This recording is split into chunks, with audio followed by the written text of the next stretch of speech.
What is good, y'all? A lot of you guys struggle with hooping bucket hats.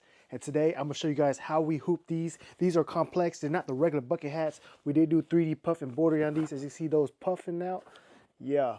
So with these aren't regular bucket hats. They have a string right here, but the string doesn't affect anything. What does affect it is these have these little loops right here around the bucket hats.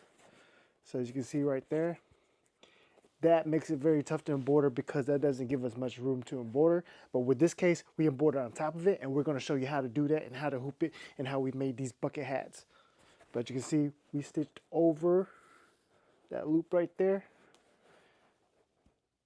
You see it's nice and clean 3D puff embroidery using 3mm thick foam. What makes it really pop on this, it has a black outline that we embroider first, and once that's embroidered, we put the orange foam on top, and then we embroider the rest. So let's get straight to hooping the bucket hat. We're using a 3-ounce tearaway. Christian already sliding the stabilizer on the hat hoop.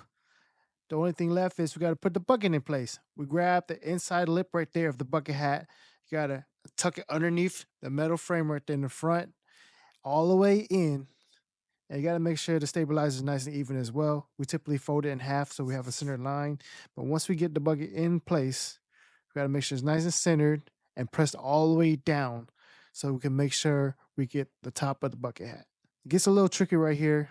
You got to latch it down. Of course, you got to fold the edge right there and tuck it in behind the latch right there. It's a little tricky, but once you do a couple of them, you'll get it down.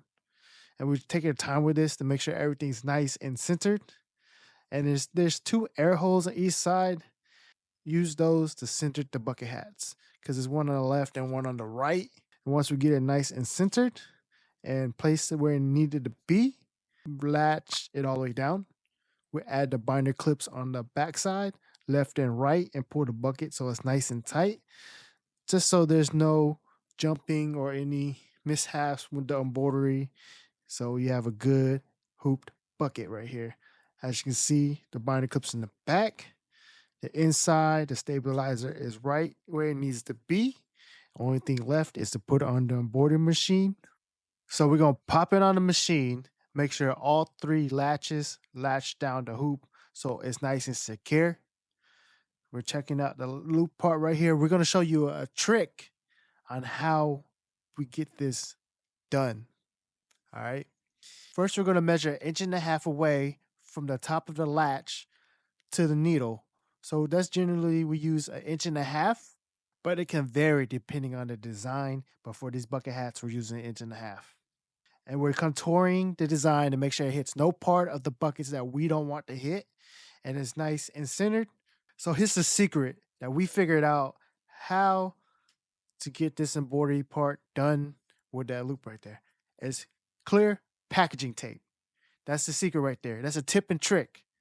Grab your piece of clear packaging tape and place it down over the loop, but you got to make sure it's nice and flat before you put the tape in place. And once you have it nice, flat, and centered, you place it down, press it down, make sure it's nice and secure, and we contour it one more time to make sure we're doing what we need to do. No parts hit. It's nice and clean, and it's nicely over the loop right there. And we press go and let the embroidery machine do what it do. You ain't got to worry about the tape. The tape will easily peel off later because we're running a satin stitch over the tape. And here's the tip and trick. Y'all can thank me later. With the design, is running a black outline first. Once that black outline is done, it will stop because we set the machine to do so. And that's where we add the 3mm thick orange puff foam for this puff and border design. We place it right on top and press the green button again so it can go and do what it do. You do want to make sure foam is in place and it covers the whole part of the design that you needed to cover. Once the embroidery is done, we pop it off the embroidery machine. This is how it comes off the hoop, off the embroidery machine. As you can see, we got the 3mm thick foam right there. To clean it up, we just unhoop this bucket hat. We like to put it on our hat frame to unhoop it. And then we take off the binder clips, which we can go ahead and do that now. Right there, we use 2 binder clips. Just take that off. So I'm gonna put on my hat hoop to unhoop it. Pop it in. and take off the latch and pull the bucket straight off. So now it's just time to clean the bucket. We just yanked the 3mm thick foam off. As you can see, it comes out clean like that. And you see we still have the tape right there, but the tape should come off as well because we did a satin stitch. So you see the tape just yanks off nice and cleanly because we embroidered over it. Just yank all the tape. Some parts are a little tricky, so you have to get your nippers and just pull it out right there. But either way, it should come straight off. But once you have all that straight off, pop off any foam that's in the inside as lettering as well. So we got all that popped off. We just gotta clean up some of the tape with our nippers because it has a sharp point. I'm just digging it in right there and I'm pulling it out. Two more pieces right there. Get that other one right there. Hi, looking good. And then get the lighter, burn any excess threads. See, I always say I'm burning with the blue part of the flame, the hottest part of the flame. And you hold that angle and you burn any excess threads. The lighter also shrinks down the foam with the heat. And once you're done, you got the front all nice and clean. The only thing left is the inside. We still got the stabilizer, as you see right there. It yanks straight out, but before I yank it out, I'm gonna burn any excess threads right there. Good to go. Check it out.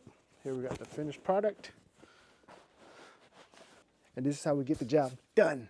Thanks for watching. Subscribe, like, comment, ask any questions down below, and we out to the next one.